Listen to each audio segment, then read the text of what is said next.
High, আমি একজন বন কর্মী। পুরো বলছি যার ডিউটি শুরু আছে শেষ নাই। আজকে আপনি ধরতে পারেন আমি একজন সরকারি কামলা। কামলা কি জন্য বলছি আপনাদেরকে দেখাই। আমি অফিসে যাওয়ার পরে এমার্জেন্সি ফোন পাই যে আপনাদের বাগানে, মানে সদ্য যে আমরা বাগান করছি সেই বাগানে মানুষ গরু দিয়ে চারা নষ্ট করতেছে।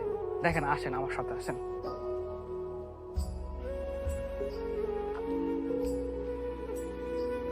আমি আপনাদের দৃশ্য দেখাই।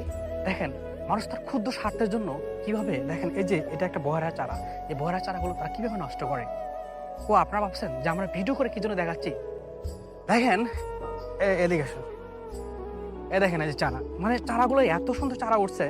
আমার একটা সুফল প্রকল্পের বাগানটা ছিল টোটালি আপনার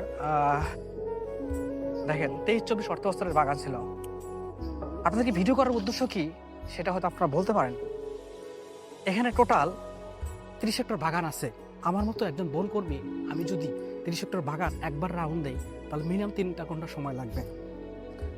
সেক্ষেত্রে এই কিছু কিছু মানুষ তাদের ক্ষুদ্র স্বার্থের জন্য যে এই বাগানগুলো মানে ধ্বংস করে, এই ক্ষুদ্র স্বার্থবাদী মানুষের কে প্রতিরোধ করার জন্য আমাদেরকে সবাই মানে সচেতন গড়ে তুলতে হবে। আমাদেরকে সবাইকে সম্মিলিতভাবে কাজ করতে হবে। আমরা এই ব্যক্তি স্বার্থের জন্য আমরা এই বিশাল বড় বনভূমি কখনো আমরা ক্ষতি হতে দেব না।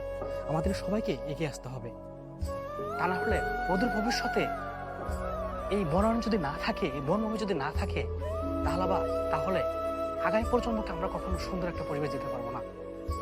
আপনারা হয়তো অনেকে জানেন যে যদি এই বনভূমি না